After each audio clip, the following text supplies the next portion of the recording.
Welcome to our YouTube channel coaching Bharti. आज जो है हम क्लास 10th का चैप्टर पढ़ेंगे जिसका नाम है एरिया रिलेटेड टू सर्कल। ठीक है ना। तो एरिया रिलेटेड टू सर्कल जो है अपने आप में काफ़ी इंपॉर्टेंट चैप्टर हो जाता है और काफ़ी कैलकुलेटिव चैप्टर है। इसमें आपको कैलकुलेशन पे थोड़ा ज़्यादा ध्यान रखना है। ठीक है। पर इस चैप्टर को प्रोसीड करने से पहले मैं आपको इसके कुछ बेसिक्स टर्म्स के बारे में बताऊंगा और कुछ बेसिक्स फॉर्मूला के बारे में बताऊंगा जिनको आपको अच्छे से समझ लेना है, जो कि आपको क्वेश्चंस करने में काफ़ी मदद करेंगे। ठीक है। तो सबसे पहला जो काम हमारे पास आता है कि एरिया रिलेटेड टू सर्कल में हमें करना क्या है। तो बच्चों इसमें आपको एरिया रिलेटेड टू सर्कल में आप लोग ध्यान रखेंगे। सबसे पहले आप सब लोग जानते हैं कि हमारे पास सर्कल होता क्या है। ठीक है ना। तो सर्कल आप पहले 9th क्लास में भी पढ़े होंगे कि सर्कल होता क्या है। ठीक है। तो ये हमारे पास क्या है, इसका रेडियस होता है। ठीक है ना। अब आप सब लोग जानते हैं ये इसका रेडियस होता है और ये इधर हमारे पास इसका क्या होता है, डायमीटर होता है। इतना बात आप सब लोग जानते हैं, ये डायमीटर होता है और इसको क्या बोलते हैं, हम रेडियस बोलते हैं। ठीक है नहीं। उसके बाद जब हम इसमें एक बात बता दूं मैं आपको, सबसे पहले इसमें जब आप इसको यहाँ से ऐसे बना रहे हैं, ठीक है ना, मतलब ये एक रेडियस ऐसे बनाई, ये एक रेडियस ऐसे बनाई, ठीक है ना। और तो ऊपर ऊपर वाला जो पार्ट बच जाता है हमारे पास, जो ऊपर ऊपर का पार्ट बच जाता है, यानी ये वाला जो पार्ट बच जाएगा, इसको आप सब लोग जानते हैं क्या बोलते हैं, हम यहाँ पे इसको सेक्टर बोलते हैं। कौन सा सेक्टर बोलेंगे, हम इसको मेजर सेक्टर बोलेंगे। ठीक है ना। तो इसमें सबसे पहले क्या बना, हमारे पास मेजर सेक्टर बना। और ये जो हमारे पास अंदर अंदर का पार्ट बचा, यानी छोटे छोटे पार्ट बचा जो ये वाला, इसको हम क्या बोलते हैं, माइनर सेक्टर बोलते हैं। तो हमें सेक्टर के बारे में एक छोटी सी बात समझ में आ जाती है कि इस चैप्टर में हमें ना सेक्टर का बहुत बड़ा इंपॉर्टेंट रोल है। तो इसलिए सबसे पहले मैंने आपको सेक्टर बताया। तो सेक्टर में हमने आपको दो तरीके से सेक्टर बताया। एक हमारे पास कौन सा आता है, मेजर सेक्टर, और दूसरा क्या आता है हमारे पास, माइनर सेक्टर। ठीक है ना।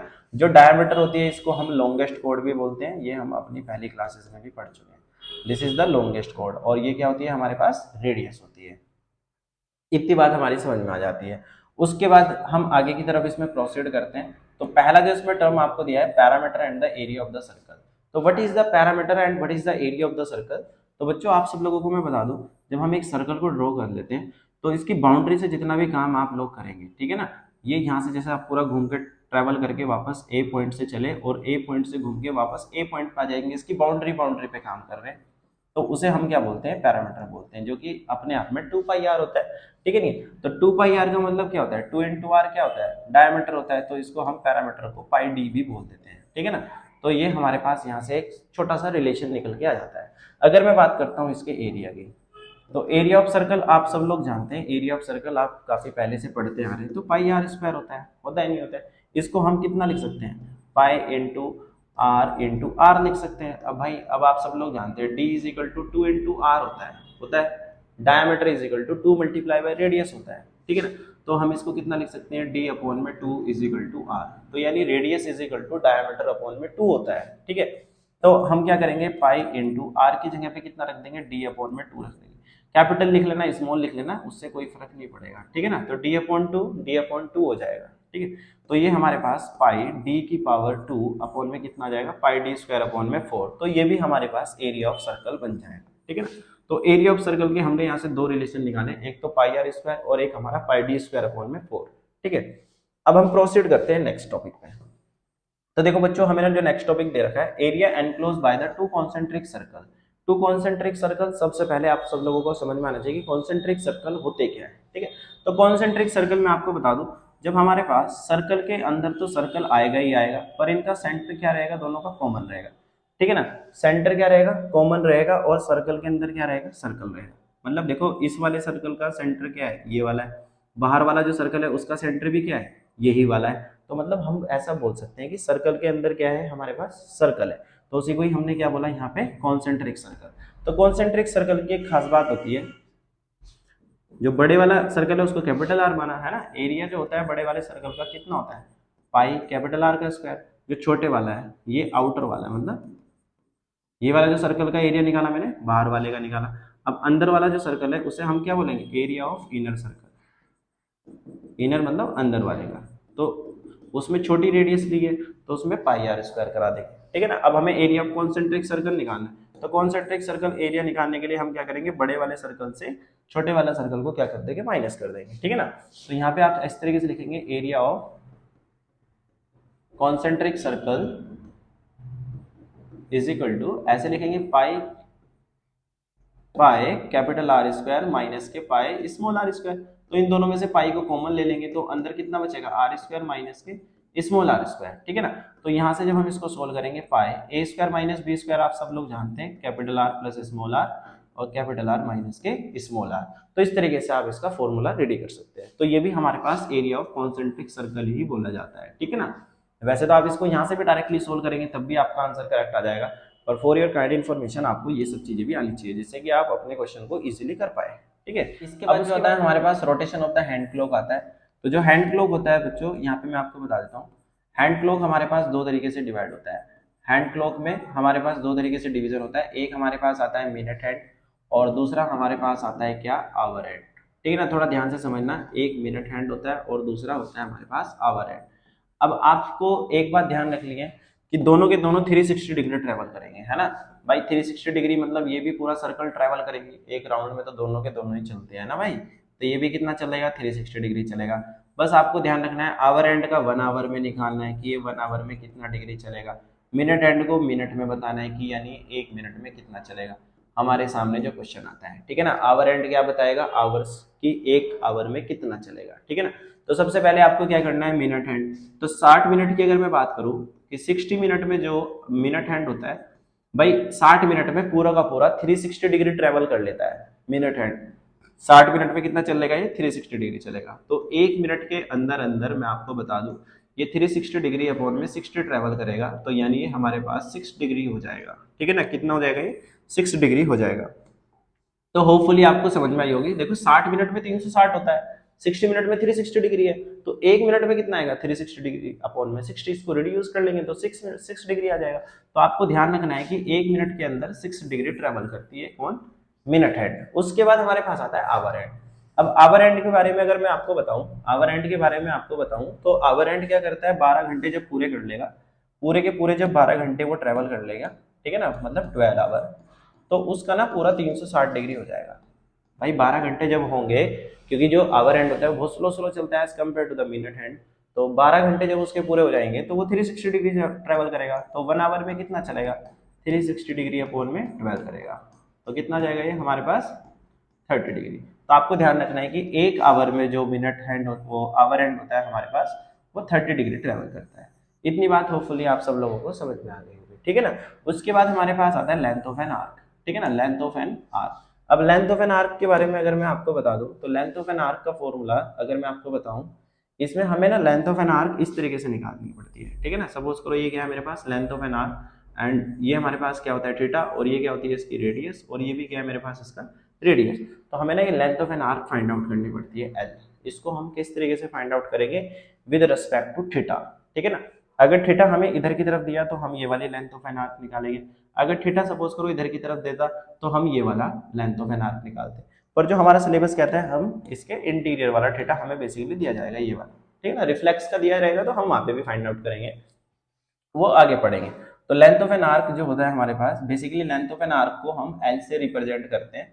तो एल इज इक्वल टू जो होता है थीटा अपॉन में 360 डिग्री इंटू 2 पाई आर, ठीक है ना। तो बच्चों अभी हम जो प्रोसीड करेंगे area of sector and area of segment के बारे में हम प्रोसीड करेंगे, ठीक है ना। एरिया ऑफ सेक्टर और सेगमेंट में आपको कैसे डिफरेंशिएट करना है अपने एग्जाम में मैं आपको बता देता हूँ। तो सबसे पहले मैं मेरी बात आप सब लोग ध्यान से सुनेंगे। जैसे हमारे पास ये क्या दिया हुआ है, इसका रेडियस दिया हुआ है, ठीक है ना। और मैंने आपको स्टार्टिंग में अभी बताया था ये हमारे पास क्या होता है, माइनर सेक्टर। क्या होता है ये, माइनर सेक्टर। तो सेक्टर कब बनते हैं, जब हमारे सेंटर ऑफ सर्कल पे थीटा बन जाता है तब हमारे क्या बनते हैं, सेक्टर बनते हैं, ठीक है। और जो ऊपर वाला पार्ट होता है उसे हम क्या बोलते हैं, मेजर सेक्टर।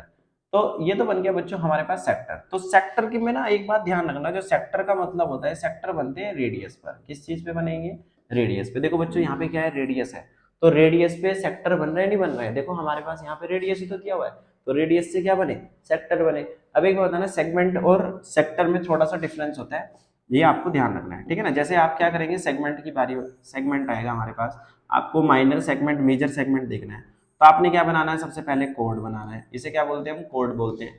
तो जो नीचे वाला पार्ट होता है उसे हम क्या बोलते हैं, माइनर सेगमेंट। क्या बोलेंगे इसे हम, माइनर सेगमेंट। और जो ऊपर का पार्ट होता है उसे हम क्या बोलते हैं, मेजर सेगमेंट। Major segment. तो आपको सेगमेंट में क्या बात ध्यान रखनी है, सेगमेंट में आपको इतनी बात ध्यान रखनी है कि जो कोड से बनेंगे, कोड पर जो बनेंगे उसे सेगमेंट बोलते हैं। तो सेगमेंट पे ऊपर वाले पार्ट को क्या बोलेंगे, बड़े बड़े पार्ट को मेजर सेगमेंट बोलेंगे, जो नीचे का पार्ट है उसे क्या बोलेंगे हम यहाँ पे माइनर सेगमेंट बोलेंगे। इतनी बात समझ में आ गई होगी। सेक्टर हमारे रेडियस से बने और सेगमेंट हमारी कोड से बने, ठीक है ना। अब बात करते हैं इनके area of the sector and segment, इनका एरिया कैसे फाइंड आउट किया जाएगा, ठीक है ना, जो कि अपने आप में काफी इंपॉर्टेंट होता है और इस चैप्टर में इन्हीं फॉर्मूला से आपको पूरे के पूरे क्वेश्चंस करने को मिलेंगे, ठीक है ना। तो थोड़ा ध्यान से समझेगा सब लोग। अब इसमें सबसे पहले हम ना एरिया ऑफ सेक्टर आपको बताएंगे, ठीक है ना, क्योंकि ये क्या बन रहे हैं हमारे पास यहाँ पे, this is the major sector and this is the minor sector, आपने अभी अभी पढ़ा, ठीक है ना। मेजर और माइनर अब आप अच्छे से समझ पा रहे होंगे, ठीक है ना। तो आपको क्या करना है, एरिया ऑफ द सेक्टर निकालना है सबसे पहले। Area of the sector, sector मतलब ये माइनर सेक्टर की मैं बात कर रहा हूँ। तो आपको क्या करना है, थीटा, थीटा आपको यहाँ पे दिया जाएगा कुछ ना कुछ, थीटा मतलब वो 30 degree 60 degree 90 degree whatever आपको क्वेश्चन में दिया जाएगा। तो थीटा अपॉन में 360 degree into pi r square, इसका फॉर्मूला आप अच्छे से याद रख लेंगे। थीटा अपॉन में 360 degree into pi r square इसका फॉर्मूला होता है, आप सब लोगों को अच्छे से याद रख लेना है, ठीक है। उसके बाद आप प्रोसीड करेंगे, इसमें हमारे पास नेक्स्ट आता है सेगमेंट। सेगमेंट के केसेस में आपको क्या करना है, एक तो इसमें हमारे पास क्या है, ये देखो बच्चों यहाँ पे this is the minor segment, क्या है ये हमारे पास, यहाँ पे देखो थोड़ा सा ध्यान से, this is the minor segment, और जो ऊपर का पार्ट है इसे हम क्या बोलेंगे, this is the major segment, ठीक है।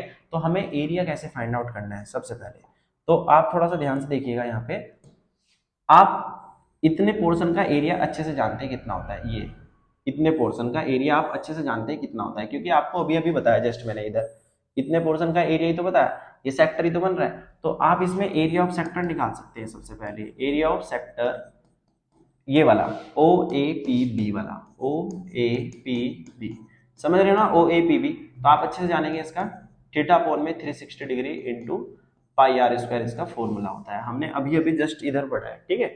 अब हमें क्या करना है, इस वाले पोर्शन का एरिया निकालना है, ये नीचे वाला जो पार्ट है इतने पोर्शन का, इसको मैं दूसरे कलर से आपको दिखा देता हूँ। इतने पोर्शन का जो पर्पल पार्ट है ना, इसका एरिया आपको निकालना है, क्योंकि ये क्या है हमारे पास, एरिया ऑफ माइनर सेगमेंट। अगर किसी ने आपसे पूछा कि एरिया ऑफ माइनर सेगमेंट क्या होगा, तो आप इस तरीके से बताएंगे, एरिया ऑफ माइनर सेगमेंट। मैं आपको बताता हूँ किस तरीके से सोल्व करना है आपको अपने एग्जाम में, और आपके कॉन्सेप्ट भी थोड़े ठीक हो जाएंगे, ठीक है। तो एरिया ऑफ सेक्टर आपने सबसे पहले पूरे का निकाला है ना, पूरे का निकालने के बाद अब आप क्या करेंगे, इसमें से ना अगर ये वाला ऊपर का ट्राइंगल हटा दो, यानी ये वाला ट्राइंगल आप इसमें से पूरे में से माइनस कर दो, ये ऊपर का ट्राइंगल, तो आपके पास ये नीचे का सेगमेंट बचेगा नहीं बचेगा, ठीक है ना। और क्वेश्चन जनरेट होता है कि हम इसका एरिया कैसे निकालें ऊपर वाले ट्राइंगल का, ना इसमें हमारे पास लेंथ ब्रेथ हाइट कुछ भी नहीं है, ठीक है ना। तो आपको यहाँ पे क्या करना है, ऐसे लिखना है, area of triangle O A B. तो आपको इसका फॉर्मूला याद रख लेना है, r square sine theta by 2 cos theta by 2, ध्यान रखना, r square sine theta by 2 और कोस थीटा बाई 2 इसका फॉर्मूला होता है, r square sine theta by 2 और कोस थीटा बाई 2। तो आप जब भी कभी इसका एरिया निकालेंगे, इस वाले का एरिया ऑफ माइनर सेगमेंट, तो ऐसे याद रखेंगे, एरिया ऑफ माइनर सेगमेंट जो यहाँ पे लिखा है इधर, मैं इधर बता रहा हूँ, area of minor segment is equal to theta upon में 360 degree multiply by pi r square, और उस वाले एरिया में से हम कितना माइनस कर देंगे, ये area of triangle O A B minus कर देंगे, मतलब ये वाला पोर्शन हम क्या कर देंगे, माइनस कर देंगे। तो एरिया लिख देता हूं मैं, area of triangle O A B, O A B का मतलब क्या है, ओ ए बी की वैल्यू ये हमें गिवन है, तो ये एज इट इज वहां पे लिख देंगे as per the given condition, और इसको सोल्व कर लेंगे। तो देखो माइनर सेगमेंट का एरिया आपको निकालना आ गया है सबको, ठीक है। अब क्वेश्चन आता है, अगर सपोज करो हमें मेजर सेगमेंट निकालना हो, तो भाई हम कैसे निकालेंगे मेजर सेगमेंट का एरिया, तो इसमें आपको क्या बात ध्यान रखनी है, वो भी थोड़ा ध्यान से देखना है, ठीक है ना। अब मैं आपको बता देता हूँ एरिया ऑफ मेजर सेगमेंट, ठीक है ना, मैं आपको बता रहा हूँ area of major segment, area of major segment. तो एरिया ऑफ मेजर सेगमेंट निकालने के लिए आप लोग क्या करेंगे भाई, माइनर सेगमेंट का एरिया आप निकाल के बैठ चुके हैं, इधर देखो एरिया ऑफ माइनर सेगमेंट आपने यहाँ पे निकाल लिया है, ये वाला पोर्शन आपने निकाल लिया है। अब मेजर सेगमेंट हमारे पास क्या है, ये वाला पोर्शन अभी अभी मैंने आपको बताया था, ये पूरा का पूरा क्या है, मेजर सेगमेंट। अगर आप इस पूरे मेजर सेगमेंट पूरे के पूरे सर्कल में से एरिया ऑफ सर्कल जो हमारे पास है, ऐसा बोल सकते हो नहीं बोल सकते हो भाई, एरिया ऑफ सर्कल में से अगर आप ये वाला पोर्शन माइनस कर दो एरिया ऑफ माइनर सेगमेंट का, तो ये मेजर सेगमेंट बचेगा नहीं बचेगा। मेजर सेगमेंट क्या है हमारे पास, ए क्यू बी, कौन से वाला है यहाँ पे, ए क्यू बी वाला। अगर आप एरिया ऑफ सर्कल में से area of minor segment minus कर दो, एरिया ऑफ माइनर सेगमेंट, तो हमारे पास क्या जाएगा, एरिया ऑफ मेजर सेगमेंट आ जाएगा। तो इस तरीके से आप क्या कर सकते हो, इसका एरिया फाइंड आउट कर सकते हो। ठीक है ना। होपफुली आप सब लोगों को ये चीज समझ में आई होगी। अगर आपको कोई भी डाउट है तो आप मेरे से पूछ सकते हैं। Thank you for watching.